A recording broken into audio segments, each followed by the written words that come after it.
नमस्कार, मैं हूं दीपक चौरसिया। वक्त हो गया है संविधान की कसम खाने का, बड़े मुद्दों पर बड़ी बहस करने का। आज का सबसे बड़ा मुद्दा है कि कल एक क्रिमिनल डिफेमेशन के मामले में सूरत कोर्ट में सजा सुनाए जाने के बाद, क्योंकि यह सजा 2 साल की थी, नए कानून के हिसाब से राहुल गांधी जो कांग्रेस के सबसे बड़े नेता हैं 2024 में, जिनके लिए कांग्रेस तैयारी कर रही थी कि उनको प्रधानमंत्री पद का उम्मीदवार बनाया जाए, उनकी संसद की सदस्यता रद्द कर दी गई है। अभी तक अगर उनको रिलीफ नहीं मिली तो 6 साल तक, सजा खत्म होने के बाद अगले 6 साल तक वो चुनाव भी नहीं लड़ पाएंगे। इसी पर बात करने के लिए सबसे पहले हम चलते हैं पूर्व केंद्रीय कानून मंत्री, टेलीकॉम मंत्री और भारतीय जनता पार्टी के वरिष्ठतम नेताओं में से एक रविशंकर प्रसाद जी के पास। रविशंकर जी, कांग्रेस ने ये आरोप लगाया है कि सरकार ने जानबूझकर राहुल गांधी को फंसाया और एक के बाद एक ऐसे हालात पैदा किए कि राहुल गांधी जो है उनको कोर्ट ने कन्विक्ट भी कर दिया और आनंद फानन में आपने उनकी सदस्यता रद्द भी करवा दी। दीपक जी, आप देश के बहुत ही प्रसिद्ध और अनुभवी पत्रकार हैं, दुनिया आपने देखी है। ये पूरा मामला आपके दर्शकों के लिए संक्षेप में बताऊं, 2019 के चुनाव में उनका भाषण था जहां उन्होंने कहा सारे मोदी चोर होते हैं क्या। यह कुल मिला के मामला है। अब उस पर केस हुआ, गवाही हुई, उनके वकील की गवाही हुई। अंत में कोर्ट ने पूछा आप माफी मांगने को तैयार, ने माफी नहीं मांगा, तब उनको सजा मिली है। राहुल गांधी 6-7 डिफेमेशन और फेस कर रहे हैं। एक पटना में भाजपा नेता सुशील मोदी ने भी फाइल किया है। उन्होंने भी कहा है कि मैं भी, ये मोदी समाज पिछड़े अति पिछड़े समाज से आता है, मैं जानता हूं, कुछ पारसी लोग भी मोदी होते हैं। लेकिन मैं ये बताइए दीपक जी, अगर कोई एक कमेंट करे कि सारे चौरसिया बहुत भ्रष्ट होते हैं या सारे प्रसाद बहुत ही डूबियस कैरेक्टर के होते हैं, तो हमें दुख लगेगा कि नहीं लगेगा? आपको आलोचना करने का अधिकार है, आपको एब्यूज करने का, गाली देने का, स्कैंडलाइज करने का अधिकार नहीं है। और अगर आपको यह अधिकार है तो जो आपके इस टिप्पणी से व्यथित होता है उसको कानून का सहारा लेने का अधिकार है। तो उनको सजा मिली, उन्होंने माफी भी नहीं मांगा। दूसरी बात मैं आपको बताऊं कि भारत का जो रिप्रेजेंटेशन ऑफ पीपुल एक्ट की धारा 8 है, उसमें अगर आपको 2 साल से ऊपर की सजा होती है, 2 साल की होती है, और जैसे कुछ मामलों में जैसे प्रिवेंशन ऑफ करप्शन एक्ट है या बाकी मामले में उससे भी कम होती है, तो आप सीधा डिस्क्वालीफाइड हो जाते हैं जिस समय से निर्णय होता है। ये ऑटोमेटिक होता है, कोई स्टे नहीं होता अगर सुपीरियर कोर्ट उसको स्टे ना करे। और मेरे पास एक सूची है, अखबार में आज छपा है, ये 32 लोग हैं दीपक चौरसिया जी जिनको डिस्क्वालीफाई किया गया। उसमें बिहार के पूर्व मुख्यमंत्री लालू प्रसाद भी रहे हैं, जयललिता जी भी रही हैं, मेरे बीजेपी के 6 एमएलए रहे हैं देश भर के, बिहार में 7-7 एमएलए रहे हैं। अभी मोकामा का चुनाव इसी ग्राउंड पे हुआ। तो एक बार आप डिस्क्वालीफाई हो गए कन्विक्शन के बाद तो आपकी सीट खाली होती है, इसमें कोई डिस्कशन नहीं होता है। अब इसी में एक बड़ा सवाल मैं चाहता हूं, इस बहस को आप आगे बढ़ाइए। कांग्रेस पार्टी में बड़े बड़े वकीलों की भरमार है, देश के नामी वकील, महंगे वकील, राज्यसभा भरी हुई है उनके वकीलों से। कल उन्होंने राहुल गांधी के इस कन्विक्शन के बाद स्टे कराने की कोशिश क्यों नहीं की? क्यों नहीं चार्टर प्लेन से सूरत गए डिस्ट्रिक्ट जज के पास, गुजरात हाईकोर्ट में, सुप्रीम कोर्ट में? पवन खेड़ा के मामले में हवाई पट्टी पर कुछ हुआ था दिल्ली एयरपोर्ट पर, सुप्रीम कोर्ट में मेंशन किया और 1 घंटे में रिलीफ मिल गया उनको। तो राहुल गांधी को रिलीफ लेने की कोशिश क्यों नहीं की गई? मिलता नहीं मिलता एक अलग विषय, ये कोशिश क्यों नहीं की गई? क्या कहीं ना कहीं राहुल गांधी को नाखून कटवाकर बलिदानी बनने का चेहरा दिखाना था क्या? ये मैं फिर कहता हूं, 32 लोगों की सूची है, 6 भाजपा के लोग भी उस पर डिस्क्वालीफाइड हैं जी। यूपी में भी हैं, झारखंड में हैं, दक्षिण भारत में हैं। तो ये है बड़े सवाल। अब उसमें आप मुझे बोलने नहीं देते, मुझे ये नहीं करने देते, इसका क्या मतलब है? क्या राहुल गांधी के लिए अलग सा कानून होगा क्या? 32 लोग की सदस्यता जाएगी लेकिन राहुल गांधी की नहीं जाएगी, भले ही वो एब्यूज करें। सुप्रीम कोर्ट में को डांट पड़ी थी चौकीदार चोर के मामले में। तो ये सच्चाई तो देश के सामने आनी चाहिए ना। ठीक है, मेरा अगला सवाल और सीधा सवाल, राहुल गांधी की जो पहली प्रतिक्रिया है वो उनका ट्वीट है। उन्होंने कहा हूं मैं भारत की आवाज उठाता हूं जिसे दबाने की कोशिश किया जा रही है। आप क्या कहेंगे?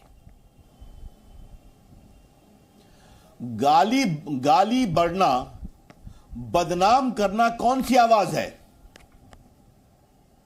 एक पूरे कौम को, मोदी समाज को चोर बताना, यह कौन सी आवाज उठाए? भारत के लोकतंत्र को लंदन में कहना कि भारत का लोकतंत्र खत्म हो गया है, यह कौन सी आवाज है? आपको वोट नहीं मिलता, अभी आप नागालैंड में हार गए, आप मेघालय में हार गए, आप मिजोरम में हार गए, आप त्रिपुरा में हार गए, तो आप विलाप कर रहे हैं लंदन में जाकर के। तो फिर चुनाव आयोग भी गड़बड़ है। अगर आप जीते तो चुनाव आयोग ठीक है, आप जीत गए हिमाचल तो चुनाव आयोग ठीक है। मतलब क्या मतलब है इसका? आपके पक्ष में हो तो सब ठीक, आपके पक्ष में नहीं हो तो सब गड़बड़ है, लोकतंत्र खतरे में है। देश ऐसे नहीं चलता। हाँ, राहुल गांधी कांग्रेस पार्टी के बड़े नेता हैं, राष्ट्रीय अध्यक्ष रहे हैं, उनसे एक जवाबदारी की अपेक्षा तो की जाती है ना। प्रियंका गांधी ने कहा है आपने एक शहीद के बेटे का अपमान किया है। उन्होंने ये भी कहा कि जब एक व्यक्ति की डेथ होती है या शहीद होता है तो कश्मीरी पंडित के हिसाब से पुत्र टोपी पहनता है या पुत्र जो है उसकी पगड़ी लगाता है, जो हमारे यहाँ सामान्य बोलचाल में पगड़ी रस्म की जाती है कि भाई परिवार की जिम्मेदारी आप उसको। बोले नेहरू जी ने जो नेहरू नाम का अपमान प्रधानमंत्री जी ने किया, उनको कोई सजा नहीं, और एक आरोप राहुल गांधी ने लगा दिया, उनको सजा। इस पर आप क्या कहेंगे? अब बहन ने अपने भाई के बारे में कुछ कहा तो मुझे बहन पर कोई टिप्पणी नहीं कर, मैं करता भी नहीं हूं, छोड़ दीजिए, वो भाई बहन का मामला है। लेकिन प्रधानमंत्री नेहरू जी के बारे में क्या कहा कि बाकी परिवार अपने को नेहरू सरनेम क्यों नहीं रखता है? इसमें क्या गाली है भाई? इसमें क्या गाली है मुझे बताइए आप। यही तो कहा था ना आपको। लेकिन मुझे एक बात पर नीतिगत रूप से मेरा गहन विरोध है कि हमारे खानदान ने देश के लिए काम किया तो बाकी लोगों ने काम नहीं किया क्या? उनका कहना है लोकतंत्र को उन्होंने खून से सींचा है। बहुत सुंदर। तो भगत सिंह ने क्या किया था? चंद्रशेखर आजाद ने क्या किया था? सुभाष चंद्र बोस ने क्या किया था? हमारे सरदार पटेल ने क्या किया था? लाल बहादुर शास्त्री ने क्या किया था?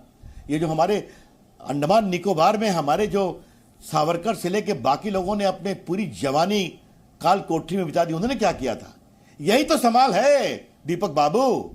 हमारे खानदान, हम भले ही 55 साल हमारे खानदान का राज हो, लेकिन बस हम उसकी बात कहेंगे, ये ठीक नहीं है। और कांग्रेस जब तक इस सोच से आगे नहीं निकलेगी तब तक कांग्रेस पार्टी की समस्या चलती रहेगी। ठीक है, मेरा एक सीधा लेकिन इससे इसके क्या मतलब है? आपको एक आप कंप्लीट करिए, आप कंप्लीट बताएं। मैं सिर्फ यह कह रहा था कि आपके खिलाफ एक कानूनी कार्रवाई हुई है, भारत की कानूनी प्रक्रिया में हुई है, आपकी सुनवाई करके हुई है, आपको अपील का अधिकार है। बाकी बातें मैंने कह दिया, फिर भी वही बात, मेरे पिताजी प्रधानमंत्री, मेरी दादी जी प्रधानमंत्री, मेरे परनाना जी प्रधानमंत्री। अब भारत की आजादी के 75 ईयर्स हो गए दीपक बाबू, अब कुछ नई बात भी तो होनी चाहिए ना।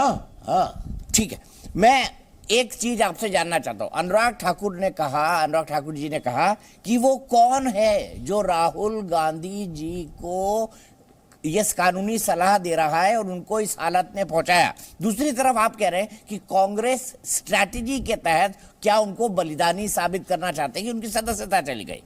क्या बीजेपी दो तरह के नैरेटिव दे रही है, या आपको लगता है कि ये उनकी विशुद्ध जिसको कहें लापरवाही है?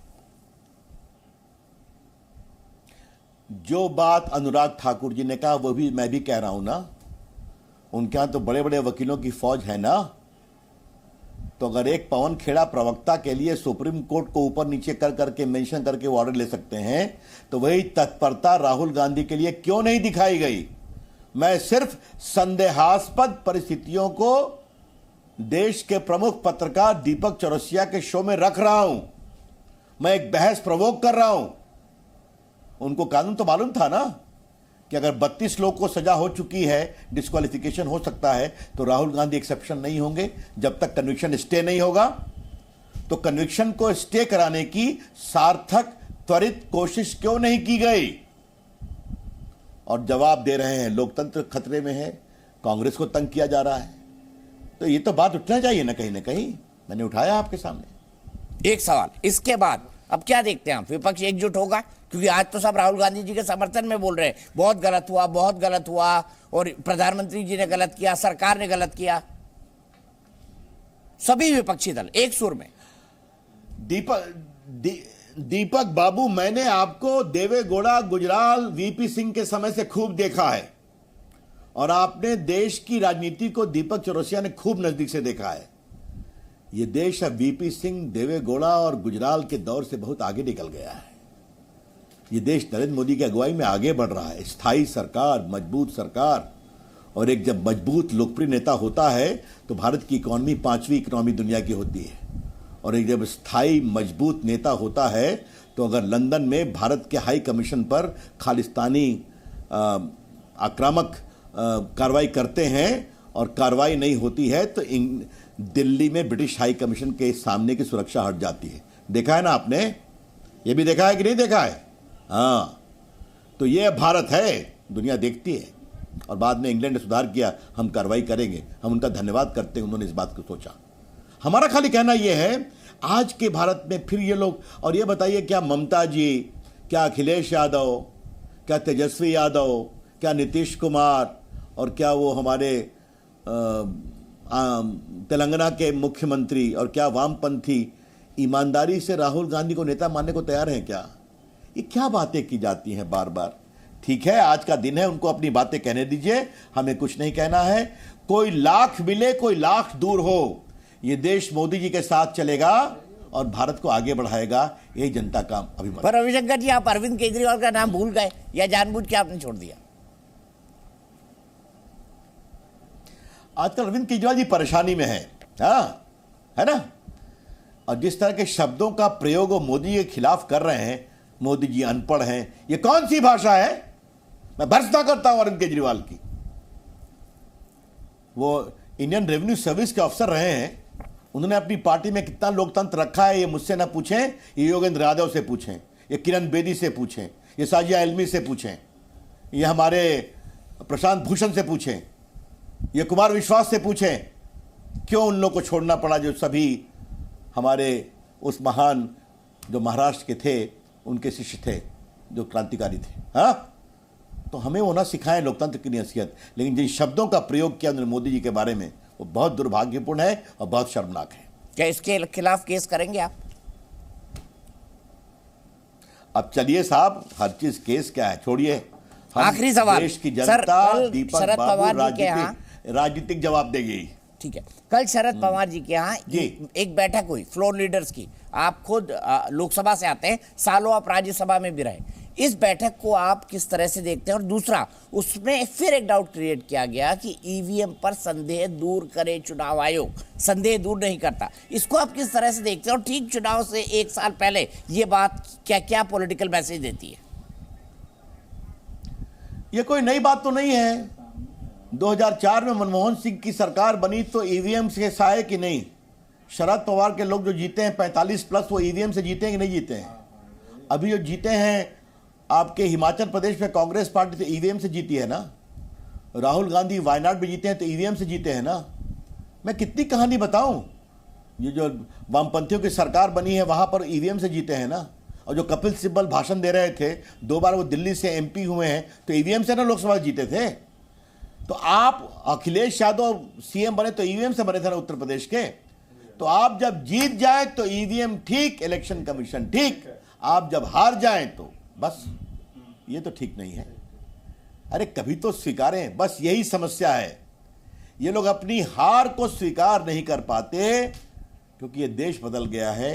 नरेंद्र मोदी की अगुवाई में देश आगे बढ़ रहा है।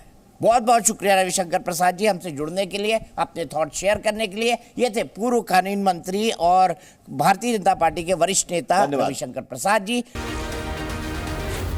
जी न्यूज़।